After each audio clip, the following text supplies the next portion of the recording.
Vérité cachée. Vérité cachée. Révélation. Accusation. Riposte. Vérité cachée. Une enquête réalisée. Yaya Midou.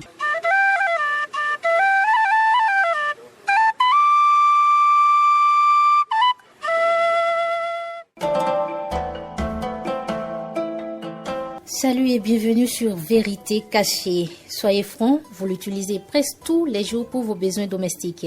Le charbon de bois, ce résidu de bois brûlé est utilisé dans tous les ménages au Bénin. En quelques minutes, un peu moins que le gaz domestique, il cuit vos nourritures, chauffe de l'eau pour vous. Sa production est un désastre.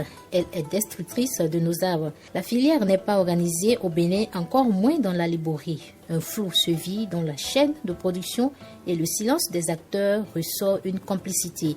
C'est ce que démontre le document à suivre. Production du charbon de bois à l'entrée nord du Bénin, un lit de complicité de destruction. C'est une enquête de Yaya Midou. Vérité cachée. Vous avez entendu parler de ce charbon dont la production fait ravage dans la brousse, dans la commune de Kandi, comme dans nombre de communes dans le septentrion du Bénin. La végétation est saccagée. Les espaces sont en disparition totale. Yaya Midou, bonjour. Nimatou Sabiwarago, bonjour. Vous avez enquêté pour savoir pourquoi l'activité perdure. Vous avez aussi travaillé pour savoir ce qui fait cousin à cette production ravageuse. Oh yande, yande, oh yande, oh yande, oh yande, yande, oh yande, oh yande, oh yande. Nos femmes, s'ils veulent le bois de soufre là, ils font au moins 10 km d'abord avant de trouver. Comme ça se présente ici à Angradebou, ça nous fait beaucoup de mal. Oh yande.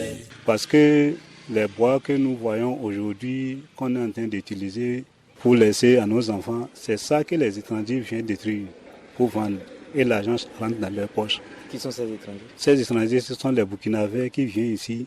Et ces Burkinabés-là, ils rentrent dans la brousse seulement, ils coupent les arbres, ils font les savons. Les savons qu'ils font avec là, ça ne reste même pas au niveau du village.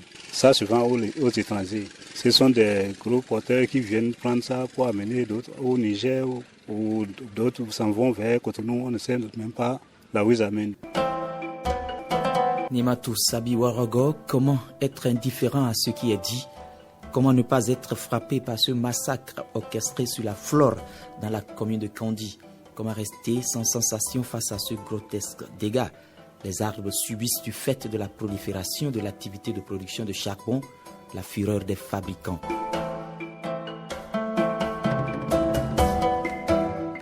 À 25 km de la ville de Kandi, nous sommes à Ngaradebou, une localité qui retrace la triste réalité des faits. Wahabou Salifou, natif et élu de la localité, nous a promenés sur un site de production. L'élu communal explique. Il y a au moins 17 équipes d'exploitants que nous avions dénombrées, au moins 17. Et maintenant, la plupart, c'est des Burkinabés, comme vous avez constaté sur le terrain. Ceux qu'on a visités, ce sont des Nigériens. Eux, c'est juste subvenir à leurs petits besoins. Les autres, c'est des exploitants qui le font à l'échelle industrielle parce qu'ils font des chargements de titans. Des témoignages qui retracent cette dure vie des arbres dans la brousse, il y en a à Cargaison. Oui, Nimatou Sabiwarago, il n'y a pas que le village d'Angaradebou qui vit le carnage.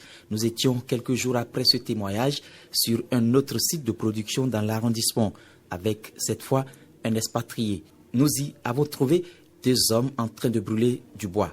Eric se désole.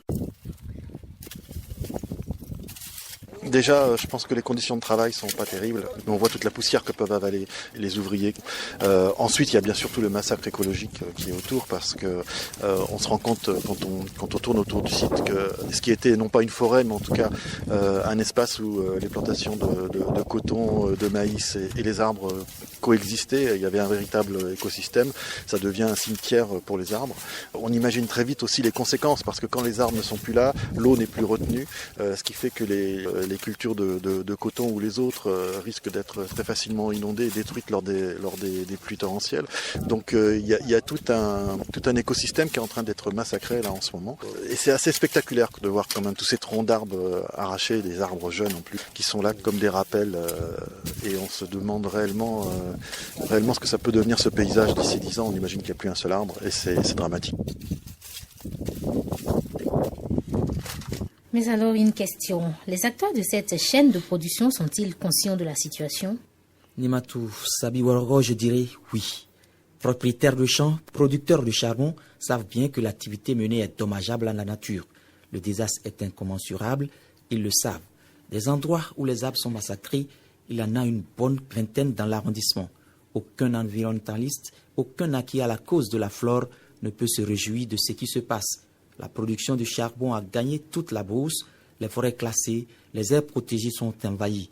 Zurkaneni Adamou, directeur exécutif du Centre pour le développement local, CEDEL ONG, s'indigne de cette inattention pour l'environnement et donc la flore. Ce que je connais, ce que je sais, et ces réalités n'ont pas changé, c'est quand je prends nos populations, nos parents, et ce n'est pas cette source d'énergie qu'ils utilisent. Je voudrais vous inviter à aller sur le terrain pour constater dans nos ménages, dans nos foyers.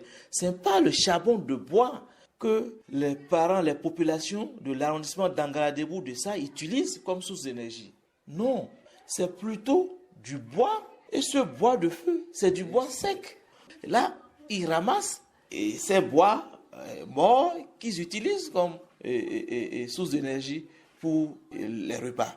En fait, c'est dit tout simplement que cette activité est économique, purement économique, mais cette activité économique, en termes d'avantages directs, n'apporte rien aux habitants de la localité. Et je dis rien du tout. Donc, c'est de la commercialisation. Donc, et le produit alimente les zones urbaines. Le produit va au-delà même des frontières. Ça va même au-delà des frontières. Nos populations dans la zone n'utilisent pas cette source d'énergie. Vous allez également constater que tout ce qui est produit, c'est-à-dire l'exploitation qui est faite en fait de nos ressources dans cette localité, ça va ailleurs. Ça va ailleurs. Et qui l'amène ailleurs? Mais ce sont les producteurs, ceux qui produisent. Je vous ai dit que c'est les étrangers. Des Burkinabés, eux, ils commercialisent. Alors, courant 2004-2005, la production du charbon a timidement démarré. 2 ans après, l'activité prospère. Les producteurs se font nombreux et l'activité prend de l'ampleur. Qu'est-ce qui a pu favoriser cette production intensive? La préoccupation est bien là. Et c'est une évidence que plusieurs associations sont désolées de la situation. La jeunesse d'Angaladebou, réunie au sein de la commission linguistique Mokole, n'est pas restée indifférente à ce carnage. Machoudou Ouedrago, président de la jeunesse, s'en écoeure et explique comment on en est arrivé là. Ça me choque, effectivement, ça me choque, mais sans le soutien des cadres, on ne peut rien, nous, on ne peut rien, parce que les gens ont assez de semer, ils ont des pieds à terre. Les producteurs de charbon ne savent même pas si la communauté de la jeunesse existe même. Pourquoi je le dis? Parce qu'on avait cherché une chemin pour qu'on va les poursuivre et voir ce qu'ils sont en train de faire et les présenter que ça là, on n'est pas d'accord, mais on n'a pas eu la voie pour les présenter qu'on existe. Qu'est-ce qui a empêché? Bon, je peux dire qu'ils ont du pied à terre. Les forestiers n'ont pas suivi. Je peux dire encore, des élus n'ont pas suivi. Parce que c'est des élus qui devaient démarrer d'abord avant qu'on les suive. Bon, sans les élus, nous les jeunes, on ne peut rien. Et on avait essayé avec les forestiers encore, on n'a rien eu comme ce qu'on a besoin, quoi. Parce que nous, on a besoin que les gens la quittent et nous laissent le terrain. Voilà près de 4 ans que la production de charbon est devenue plus que florissante. Burkinabés, Nigériens et Béninois se donnent à la fabrique. Cela se passe comme si ce carnage n'a pas de conséquences. Wahabou Salifou Seydou, élu local. Par rapport à cette situation, il y a eu déjà des initiatives que nous, notre propre chef, on a pris. Et quand on a pris ces initiatives-là, nous les avons portées au niveau de certaines instances qui sont restées indifférentes par rapport à ça. Le silence, le manque de réaction entoure cette production de charbon de bois. On note apparemment l'existence d'un lit. Nimatou Sabiwaro, c'est une évidence. Un lit, il y en a. Un vaste et bien dressé. Des élus aux populations en passant par les agents assermentés, chacun porte une part. Les agents assermentés rencontrés se défendent de ne percevoir des tasks au profit de l'État. Le chef de l'inspection forestière de l'Albouri dit poursuivre les producteurs de charbon et destructeurs de la végétation. Le commandant Saliou Debo défend son unité et accuse. La responsabilité, on est toujours à couteau tiré avec eux. On fait des auditions, on leur fait payer des transactions. Même si quelqu'un fait l'élagage maintenant, là, on fait payer des transactions. Le nombre de traqués à ce jour n'est pas connu. Seulement les montants de contravention nous ont été communiqués. C'est entre 50 000 et 500 000. On peut fixer 200 000 pour que la personne sente dans sa peau et qu'il n'aille plus jamais commettre le délit là. Il y a dans certaines localités, certains élus locaux qui sont contents de nos actions et nous appuient même et veulent qu'on agisse pour décourager ceux qui viennent détruire la flore. Dans un premier temps, ils sont avec nous, ils veulent nous appuyer et nous tenir compagnie pour vraiment faire le travail. Mais lorsque nous autres, on sort nos actions à travers nos documents, là, ça devient contraignant, puisque ça frappe certains de leurs parents, en l'occurrence leur électorat. Il y a le recul que les gens prennent. C'est très vérifié. Je ne vais pas vous appeler le nom de chefs d'arrondissement qui sont impliqués même, qui perçoivent même de l'argent chez les gens pour les installer en forêt, dans les forêts de Fouet, de Juite. Et puis, ils perçoivent et viennent faire un compte rendu au coordonnateur concerné, en charge. Et c'est quand le coordonnateur va constater le dégât qui n'est pas des principes du plan d'aménagement et veut réagir, qu'il se rentre dedans et ça vient sur ma table après. Mais j'officine et puis je calme les jeux et je vois bien où se trouve la chose là. C'est surtout les conseillers communaux qui se prêtent à ces jeux-là. Mais les maires ne jouent pas à ces jeux, souvent. Il y a des conseillers, certains conseillers communaux qui sont indélicats. Si vous regardez vers le nord de Kandi, vous pouvez rencontrer, pour ne pas parler d'Angaradebou. Pour avoir la réalité des faits sur la perception des taxes, nous nous sommes portés chez un élu local, 2 élus communaux natifs de l'arrondissement, l'autorité communale et bonjour le ping-pong. J'en ai appris qu'il y a des gens qui perçoivent des taxes. Tontoni Mohamed, chef de village. Si on prend le cas de notre chef d'arrondissement, le CA, qu'on quitte les taxes pour pouvoir s'entendre avec eux pour pouvoir rentrer dans la bourse pour chercher le savon. Est-ce que vous avez cherché à vérifier, vous ont montré une fois un reçu? Non, ils n'ont pas montré de reçu. Mais si on les demande, ils disent que c'est le CA qui prend de l'argent envers eux. Les gens le font dans leur propre intérêt. Alidou Demolé Moko, maire de Kandi. Il paraît qu'il y a des taxes même que vous percevez, que la mairie perçoit sur le charbon. Au niveau de l'arrondissement, peut-être les taxes ont été payées, mais jamais versées à la mairie. Ça n'a jamais été versé. Vous en avez parlé au cours d'une session? Bien sûr. Le CA nous a dit que c'est dans son bureau. Et jusqu'à présent, ça n'a jamais quitté le bureau. On n'a jamais perçu de taxes ici. Les sous que j'ai prises, c'est des taxes qui doivent revenir à la mairie. Habib Bachabi, chef de l'arrondissement d'Angaradebou. Les acteurs sont encore là. Je suis allé, je les ai vus. Je dis, trouvez-moi des valeurs inactives pour le charbon. Je dis, d'accord, on va commander, ça va venir.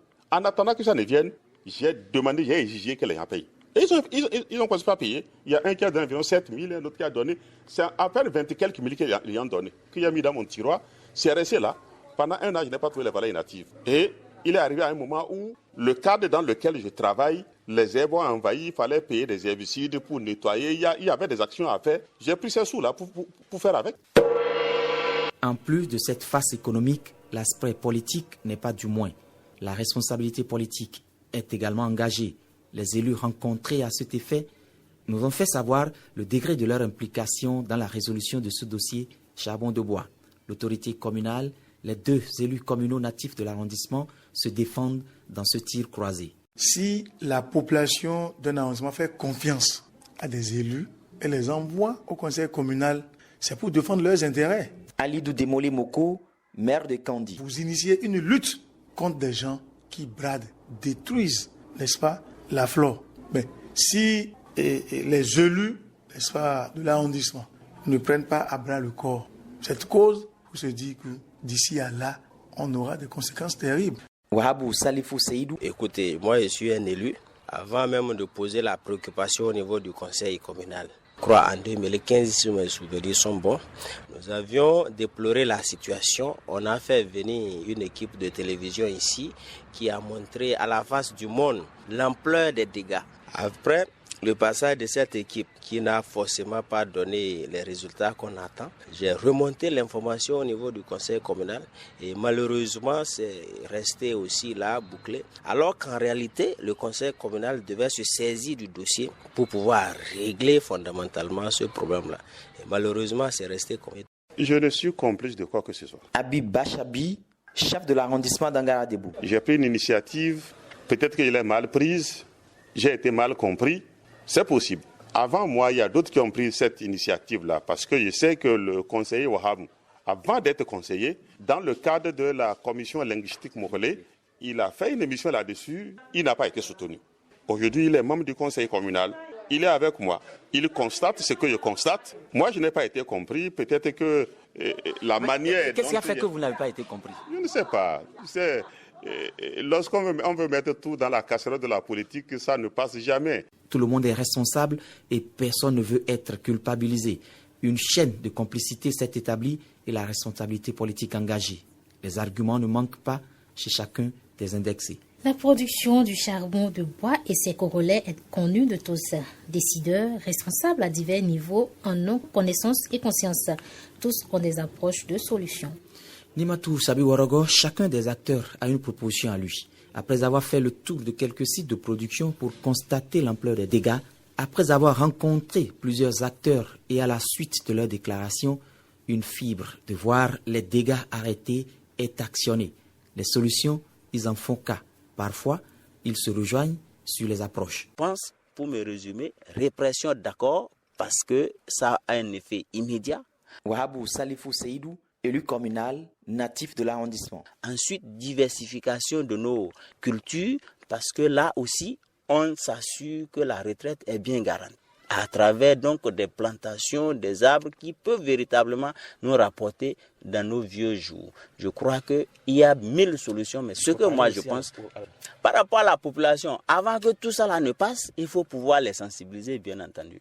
Et c'est là que se pose le vrai problème. Parce que la culture du coton là est déjà rentrée dans leur moelle première. Chez nous ici, on se gosille parfois pour dire moi j'ai rempli 1 titan, 2 titans. Et quand c'est ça qui est dans notre mental, c'est difficile alors de faire chose. Donc il va falloir un travail véritable de sensibilisation pour qu'on en arrive, n'est-ce pas, à cette solution-là. La solution, forcément, ça passe par d'abord la prise de conscience collective. Habib Bachabi, chef de l'arrondissement d'Angara-Debout. Il va falloir expliquer réellement le danger qui nous guette. Qui va le faire? D'abord, l'administration communale, avec les techniciens. Je veux parler du service de cantonnement, la direction de l'inspection forestière. C'est eux qui doivent se mettre ensemble pour qu'on puisse expliquer clairement. Parce qu'aujourd'hui, il ne faut pas trop indexer les Burkinabés pour dire que c'est les Burkinabés, parce que même nos parents sont rentrés dans le jeu aujourd'hui. Ce n'est pas que les Burkinabés aujourd'hui. Il y a les Nigériens, les Burkinabés et même les nationaux. Nos parents sont rentrés dans le jeu. Parce qu'on se dit c'est l'argent facile, alors chacun se met dedans. C'est dommage. Il va falloir sensibiliser les gens et leur donner une autre alternative de gagner de l'argent pour que vraiment on puisse laisser l'environnement tranquille. Si cette exploitation-là continue, l'avenir n'est pas du tout radieux. Zourkaneni Adamou, société civile. Si cette exploitation, on ne l'arrête pas tout de suite, je pense que nos populations, d'ici 10 ans, 15 ans, se verront obligées de chercher d'autres ailleurs, ce qui n'est pas souhaitable, ce qui n'est pas du tout souhaitable.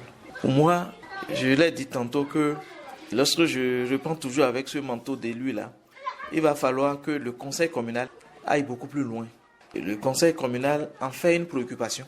Le conseil communal, sur la base d'une délibération, va rencontrer les autres acteurs qui sont impliqués dans l'exploitation, dans la fabrication du charbon de bois et échange avec les autres acteurs pour prendre des décisions qui s'imposent. Je suis le commandant Saliou Degbo, chef de l'inspection forestière de la Libori. C'est d'appliquer la réglementation.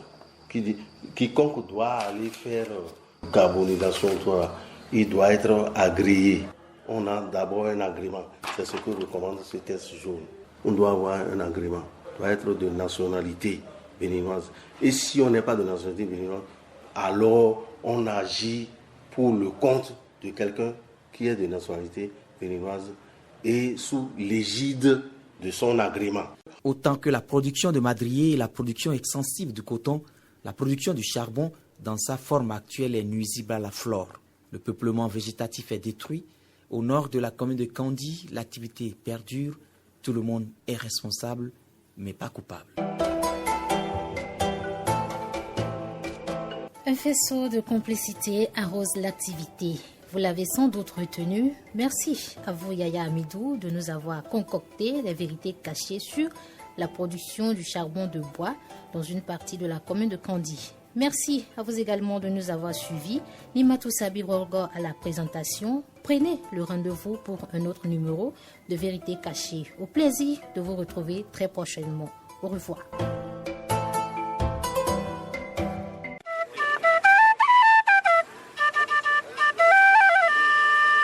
Vérité cachée. Vérité cachée.